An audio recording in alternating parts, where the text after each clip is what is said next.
बिस्मिल्लाहिर्रहमानिर्रहीम। अज़ीज़ तुलबा अस्सलामु अलैकुम।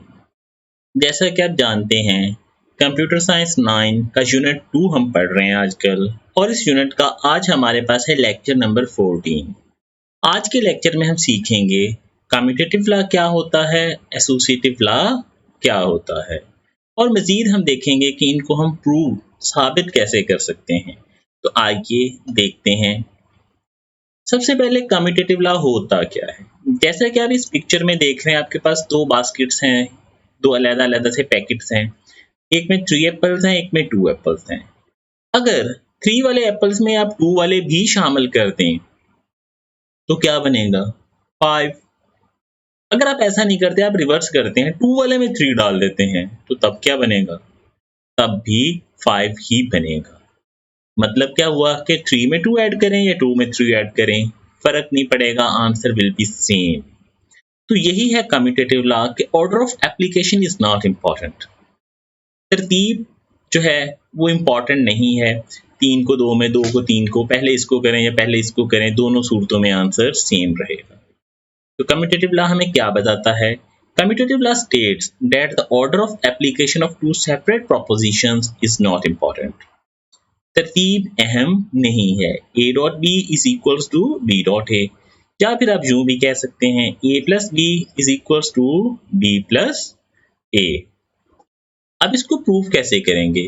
इसको हम प्रूव करेंगे ट्रूथ टेबल की मदद से। तो आपने एक ट्रूथ टेबल बनाना है जिसमें आपने 4 रोज लिख लेनी है ए और बी के नीचे। 4 क्यों लिखनी है? बेटा इसका फार्मूला होता है 2 raise to the power number of variable. 2 की ताकत, वेरिएबल 2 हैं तो कितना बनेगा? 4। तो 4 लाइनें। अब इनके अंदर ये फॉल्स फॉल्स फॉल्स ट्रू, इनका आप कैसे ख्याल कर सकते हैं कि कोई गलत ना हो? इसका बहुत ही आसान तरीका है कि आप फॉल्स लिखें, फिर आप ट्रू लिख लें, फिर आप फॉल्स लिखें, फिर आप ट्रू लिख लें। यानी एक बार फॉल्स, एक बार ट्रू, फिर फॉल्स, फिर ट्रू।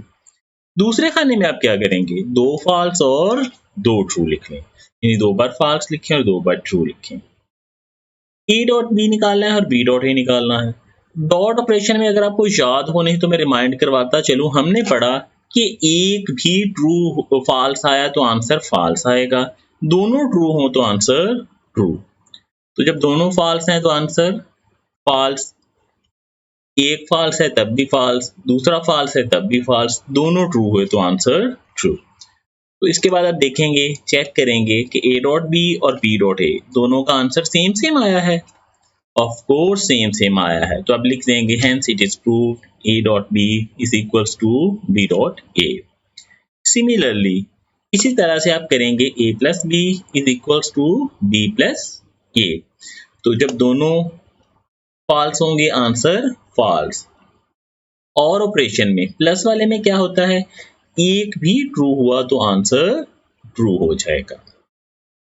नेक्स्ट हमारे पास जो लॉ है दैट इज एसोसिएटिव लॉ। तो एसोसिएटिव लॉ फिर और क्या है? A plus B plus C is equals to A plus B plus C. मतलब क्या है कि आपके पास 3 वेरिएबल्स हैं, उनमें से पहले 2 ए और बी को आपने ऐड किया, जो जवाब आया उसमें सी को ऐड किया, या फिर आपने आखिरी 2 को पहले कर लिया, बी और सी को, जो जवाब आया उसमें आपने ए को ऐड किया। तो दोनों सूरतों में आंसर सेम रहेगा, बराबर रहेगा। ये भी बेसिकली प्रीवियस की तरह ही है, कम्यूटेटिव की तरह ही है कि तरतीब मैटर नहीं करती, पहले 2 को जमा करके तीसरा कर लें या 2 और तीसरे को जमा करके पहला कर लें। तो इसको प्रूव करने के लिए आप जब टेबल बनाएंगे तो आप टेबल में बना के ए बी सी लिखेंगे। यहाँ पे आप नीचे जो बॉक्स बनाएंगे, लाइनें बनाएंगे, वो आप बनाएंगे 8। क्यों 8 बनाएंगे? फार्मूला हमारे पास वही है 2 raise power number of variable. Variable 3 है तो 2 रेज पावर 3 कितना होता है? 2 मल्टीप्लाई 2 मल्टीप्लाई 2, 2 दरब 2 4, 4 दरब 2 8। तो हमारे पास आंसर क्या हो गया? 8। तो 8 लाइनें बनानी है। अब कीमतें कैसे लिखेंगे? जैसे आपको बताया सी में एक बार फॉल्स फिर ट्रू, फिर फॉल्स फिर ट्रू, फिर फॉल्स फिर ट्रू, यानी एक बार फॉल्स एक बार ट्रू लिखते जाना है। दूसरे खाने में आपको क्या बताया था? 2 फॉल्स 2 ट्रू, फिर 2 फॉल्स फिर 2 ट्रू। पहले में 1, दूसरे में 2। अब तीसरे खाने में क्या बनेंगे? 4 time false and 4 time true. अब हम हल करना शुरू करते हैं। आप इस मेन सवाल पे अगर गौर करें, नज़र दौड़ाएं, तो आप देख रहे होंगे कि इसमें सबसे पहले है a प्लस बी, तो हमने नीचे टेबल में लिख लिया a प्लस बी। ए और बी को ऐड करना है, तो सिंपल प्लस में एक भी ट्रू आ गया तो आंसर ट्रू। तो पहली वेरिएबल देखें, ए भी फॉल्स बी भी फॉल्स, तो आंसर फॉल्स। दूसरे में भी सेम, तीसरे में ए फॉल्स है बी ट्रू है, एक भी ट्रू आंसर ट्रू। चौथी लाइन में भी सेम, पांचवी में एक ट्रू है तो ये भी ट्रू, छठवीं में भी ट्रू, सातवीं में भी ट्रू वैल्यू, और इसी तरह आठवें खाने में भी दोनों ट्रू हैं तो आंसर ट्रू। अब नेक्स्ट हमारे पास क्या है? नेक्स्ट आप अगेन लेफ्ट हैंड साइड जो है उस पर गौर करें। नेक्स्ट है कि ये जो a प्लस बी है इसमें c को ऐड करें। तो नेक्स्ट हम क्या करेंगे, ये जो हमने a प्लस बी निकाला है इसमें c को ऐड करते हैं। तो देखिए c फॉल्स है, a प्लस बी भी फॉल्स है, दोनों फॉल्स हो तो आंसर फॉल्स। अगली लाइन में आ जाए, एक ट्रू हो गया c तो आंसर विल बी ट्रू, दूसरा ट्रू हो गया तब भी ट्रू, दोनों ट्रू है तो आंसर ट्रू है। Next a plus be true, answer will be true, दोनों ट्रू आंसर ट्रू। तो जब तक दोनों फॉल्स ना हो आंसर हमारे पास ट्रू ही रहेगा। तो लेफ्ट हैंड साइड हमारी कंप्लीट हो गई। अब आते हैं हम राइट साइड पे। राइट साइड में मेन फार्मूले पे गौर करें तो पहले हमें क्या करना है, पहले हमें करना है b प्लस सी। तो आइए देखते हैं, जब आपने b प्लस सी किया तो दोनों फॉल्स हैं तो आंसर फॉल्स। नेक्स्ट में b तो फॉल्स है लेकिन c ट्रू होने की वजह से आंसर ट्रू। इस तरह आप नीचे देखते जाइए, यहाँ पे एक बार फिर से दोनों फॉल्स हैं तो आंसर फॉल्स, अदरवाइज आंसर मुसलसल ट्रू जो है वो चलता आया। अब नेक्स्ट हम क्या करेंगे, नेक्स्ट ये जो आंसर हमने निकाला है b प्लस सी वाला इसको ऐड करेंगे a में। तो आइए देखते हैं, a भी फॉल्स b प्लस सी भी फॉल्स तो आंसर फॉल्स। अब देखें एक ट्रू है तो दोनों में से एक भी ट्रू आता जाएगा तो आंसर विल बी ट्रू होता जाएगा। ये हमारा टेबल कंप्लीट हो गया। अब हमने कंपेयर करना है कि जो हमारी लेफ्ट साइड है क्या वो राइट साइड के बराबर आई, यानी a प्लस बी प्लस सी, ये जो दूसरा राइट साइड वाला था ये बराबर है या नहीं। तो आप कंपेयर करके देखें कि पहली लाइन में ये फॉल्स है दूसरा भी फॉल्स, इसमें ये ट्रू है दूसरे भी ट्रू। तो आप लिख देंगे कि as it is clear from the above table और नीचे ये फार्मूला लिख देंगे, हेंस इट इज ट्रू। तो ये था हमारे पास एसोसिएटिव लॉ फॉर और ऑपरेशन। इसी तरह हमारे पास होगा associative law for the end operation. आपने डॉट अप्लाई करना है, सिंपल वैल्यूज लिखें, जैसे आपको बताया पहले खाने में एक है, दूसरे खाने में दो दो, तीसरे खाने में चार चार। सबसे पहले a डॉट बी कैलकुलेट करें। एंड में आपको याद होगा कि एक भी फॉल्स तो आंसर फॉल्स, तो जब दोनों ट्रू आएंगे तब आंसर ट्रू आएगा। आप देखते जाइए लाइन टू लाइन, यहाँ पे भी फॉल्स, फिर ये आ गया फॉल्स, हाँ जी यहाँ पे है दोनों ट्रू तो आंसर ट्रू, यहाँ पे भी ट्रू।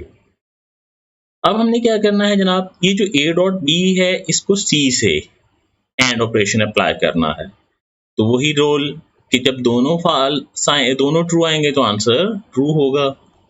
तो यहाँ पे भी फॉल्स, ये भी फॉल्स, ये भी फॉल्स, ये भी फॉल्स, ये भी फॉल्स, और ये जनाब हो गया ट्रू। तो लेफ्ट साइड कंप्लीट हुई। राइट साइड में पहले हम क्या करेंगे, राइट साइड में पहले हम करेंगे b डॉट सी। तो कीजिए जनाब, दोनों फॉल्स है आंसर फॉल्स है, एक फॉल्स पे भी फॉल्स, यहाँ पे भी फॉल्स, ये दोनों ट्रू हैं तो यहाँ पे हमारा आंसर ट्रू होगा। यहाँ पे फिर दोनों फॉल्स हैं तो फॉल्स, एक फॉल्स पे भी फॉल्स, यहाँ पे भी फॉल्स, और ये दोनों ट्रू हैं तो आंसर ट्रू हो गया। अब है b dot C dot A. तो अब क्या करेंगे, फिर से देखें, जहाँ पे दोनों ट्रू आएंगे वहां पे हम ट्रू लिखेंगे, एक भी फॉल्स आता गया तो आंसर हम फॉल्स लिखते जा रहे हैं। चलते जा रहे हैं हम नीचे जनाब, ये दोनों ट्रू हैं तो आंसर ट्रू आ गया। अब आप कंपेयर करें लेफ्ट साइड को राइट साइड से और देखें कि क्या दोनों में आंसर सेम है। जब लेफ्ट पे फॉल्स है राइट पे भी फॉल्स, एंड सेम साथ की साथ रोज में ऐसे ही हो रहा है। आठवीं में जब लेफ्ट वाले का ट्रू है तो राइट वाले का भी ट्रू। अब लिखेंगे जनाब कि हेंस इट इज प्रूफ पर साबित हो गया from the above table a dot b dot c is equals to a dot b dot c। तो आज हमने टेक्स्ट बुक में पढ़े हैं पेज नंबर 47 और 48। 47 से आप ये कम्यूटेटिव लॉ की डेफिनेशन याद करेंगे और ये a डॉट b बराबर है b डॉट a और a plus B is equal to b plus a formula, और फिर इनके टेबल आप याद करेंगे। अच्छा, आपकी जो टेक्स्ट बुक है ना उसमें ये गलत लिखा हुआ है a plus B is equal to b plus a वाला। ये देखें इस पेज पे ना मैंने, और यहाँ पे मैंने दुरुस्त करके लिख दिया, आप इसे दुरुस्त कर लेंगे। 48 पे आप एसोसिएटिव लॉ की डेफिनेशन याद करेंगे और इनके फार्मूले, और फिर ये दोनों वाले टेबल बनाना सीखेंगे। तो आज का काम आपके पास इतना ही है। अपना ख्याल रखिएगा। अल्लाह हाफिज।